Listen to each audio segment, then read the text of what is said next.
Depuis 7 ans, la GT Academy a fait voyager les meilleurs joueurs tout autour de la planète pour les transformer en véritables pilotes professionnels. Les vainqueurs sont passés du virtuel à la réalité, s'engageant dans des épreuves aux quatre coins de la planète, montant sur les podiums des courses les plus prestigieuses qui soient.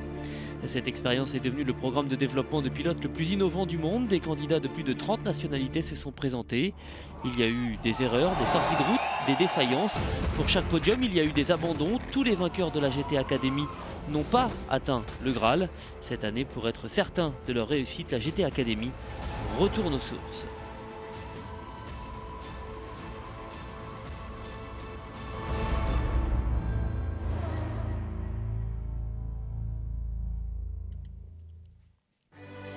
Dans l'épisode de cette semaine, nous allons vous montrer de quelle manière l'équipe et les pilotes se préparent en vue d'une épreuve, à la fois sur la piste et en dehors.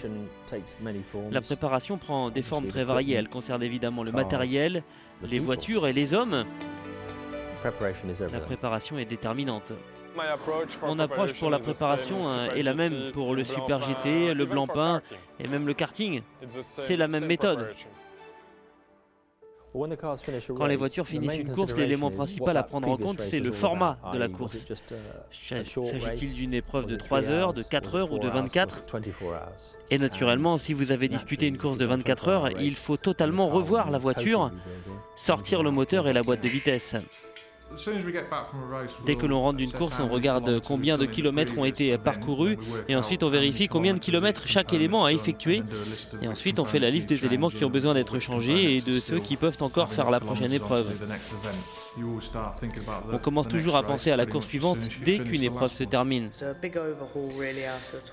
Donc on a une très grosse révision après une course de 24 heures. Il est alors très important que chaque pièce de la voiture soit vérifiée. On ne repart pas d'une coquille vide, mais on va quand même très en profondeur en vérifiant les faisceaux électriques, les amortisseurs, les suspensions, tout ce qui a besoin d'être vérifié. Ça dépend des kilomètres parcourus par le moteur et la boîte de vitesse. S'ils ont encore de la marge, on les laisse en place, mais sinon on les dépose. Il est très important de ne rien oublier pour s'assurer que la voiture est à son potentiel maximal. On les prépare pour la course et ensuite elles partent dans les camions. Une fois arrivées sur le circuit, on vérifie la base de réglage qui nous vient souvent de l'usine et on la compare au réglage précédent. La voiture est prête à entrer en piste. Quand on arrive sur un circuit, on pourrait juste les démarrer et partir. Et pourtant, on n'a jamais fait ça. Durant la période de reconstruction, l'équipe peut utiliser les datas pour régler la voiture pour la course suivante. Les datas sont un des outils les plus précieux pour améliorer la voiture et notre pilotage aussi évidemment. Les données que nous utilisons ne sont pas forcément issues de l'année précédente, elles peuvent provenir de la dernière épreuve en date si on a fait des essais sur des choses nouvelles.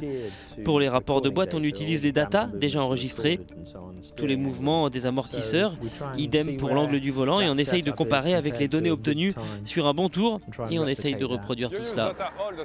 On utilise les datas sans arrêt et c'est seulement en analysant la façon dont tu pilotes que tu peux progresser, c'est super important. Et les pilotes s'entraînent également avec des simulateurs. Les séances de simulateurs sont absolument vitales à mes yeux. J'ai assez peu d'expérience, donc quasiment tous les circuits, excepté de Silverstone, sont nouveaux pour moi. Alors il faut que je me prépare dans un environnement virtuel auparavant. On n'a pas le temps ni l'argent de faire des essais sur tous les circuits avant les courses, et ce serait vraiment le rêve. Alors on vient ici faire des essais. Le monde virtuel est déjà là. Moi j'ai déjà installé un engin de simulation chez moi et je continue à faire de la course en ligne quand j'ai du temps.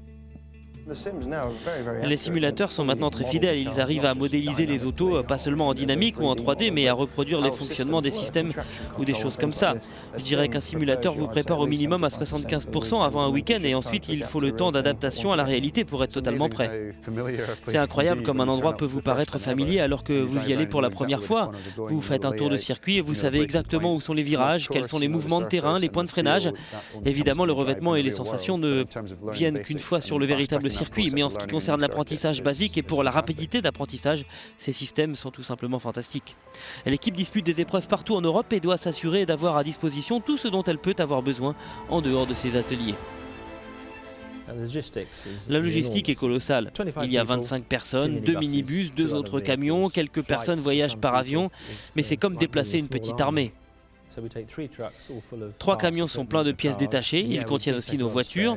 On prend vraiment beaucoup de pièces, tous les outils. Je crois qu'on en prend même de plus en plus avec le temps. Tant qu'il y a de la place, on remplit. On ne sait jamais. On se prépare pour le pire en espérant le meilleur.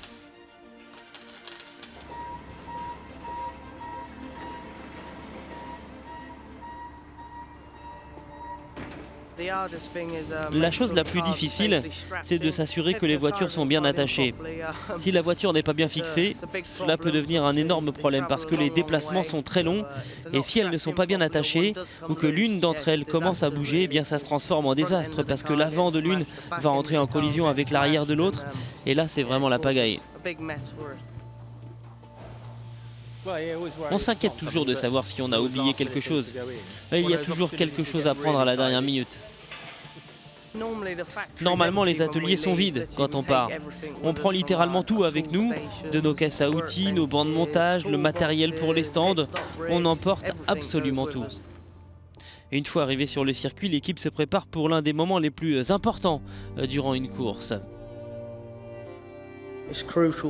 Il est crucial de se préparer pour les arrêts au stand, simplement pour être certain de ne commettre aucune erreur, de se débarrasser de toutes les mauvaises habitudes qu'on peut prendre et de faire en sorte de passer un bon week-end. C'est très important de s'entraîner aux arrêts au stand. Il y a 2 points sur lesquels on s'entraîne, les changements de pilote et les changements de pneus. Les arrêts au stand constituent une grosse partie du résultat d'une course. Ce n'est pas facile de gagner 1 seconde en piste, mais on peut facilement en perdre 5 dans les stands.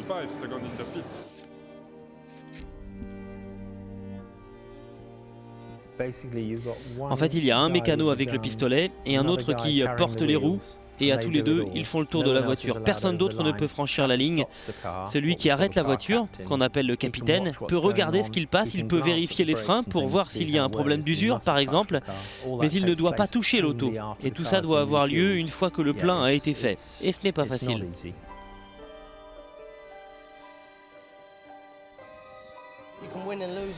Vous pouvez gagner ou perdre une course dans les stands, donc il y a une très grosse pression. Le plus vous vous entraînez et plus cela devient naturel, donc il est toujours important de vraiment bien s'assurer que tout le monde est prêt.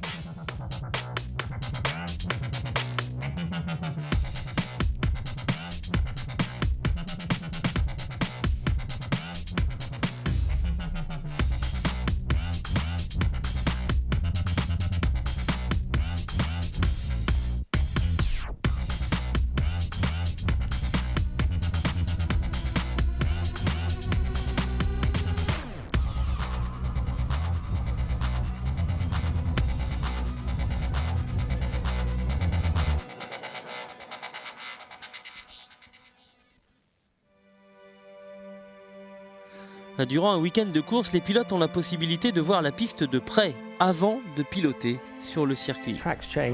Les circuits évoluent, les vibreurs changent, l'asphalte est remplacé, il y a parfois plusieurs revêtements différents, un nouvel asphalte par-ci, par-là. Les tours de piste à pied sont très importants et chaque pilote doit le faire. Le tour à pied sert à 2 choses. La première concerne les trajectoires, donc on parle de ces trajectoires à emprunter. Et la seconde chose, c'est de savoir si on coupe sur les vibreurs, jusqu'où on peut aller sans endommager la voiture. On regarde tout. Les bosses, par exemple, on essaye de retenir les trajectoires que l'on doit emprunter. On peut vraiment ressentir, si c'est humide sur la piste, à quel endroit cela glisse sur la trajectoire.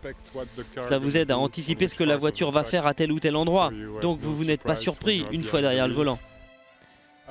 Je crois que la seule piste qu'on n'ait pas faite à pied, c'est Spa. Ouais, Spa, c'est vrai, c'est la seule. Ouais, ça fait 7 km avec des montées énormes. Si vous devez vous arrêter à chaque virage, vous y passez toute la journée. Ou alors peut-être en scooter.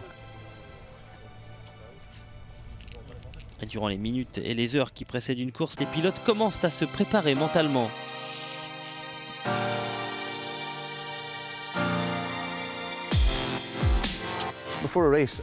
Avant une course, j'essaye de visualiser le tour parfait. Je m'installe dans un endroit calme, je m'assois et je m'évade. Comme je n'ai pas encore beaucoup d'expérience, ça n'est pas automatique, donc je dois aussi me remémorer les basiques. Faire simple et essayer de tout associer pour faire un tour parfait dans ma tête. J'essaye de savoir où je dois être sur la piste et comment je dois agir sur la voiture pour en tirer la quintessence. J'aime bien m'installer tôt dans la voiture. Je vais m'y asseoir et les gars me poussent jusqu'à la position de départ. Je ne pense qu'à ce que je dois faire au départ de la course ou à la qualification en refaisant des tours de circuit dans ma tête. Avant une course, il y a de l'adrénaline, de l'excitation, de la tension. Si vous n'avez pas des sortes de papillons dans l'estomac et cette adrénaline, je ne pense pas que vous puissiez être rapide au volant. Vous avez besoin de ça pour vous aider.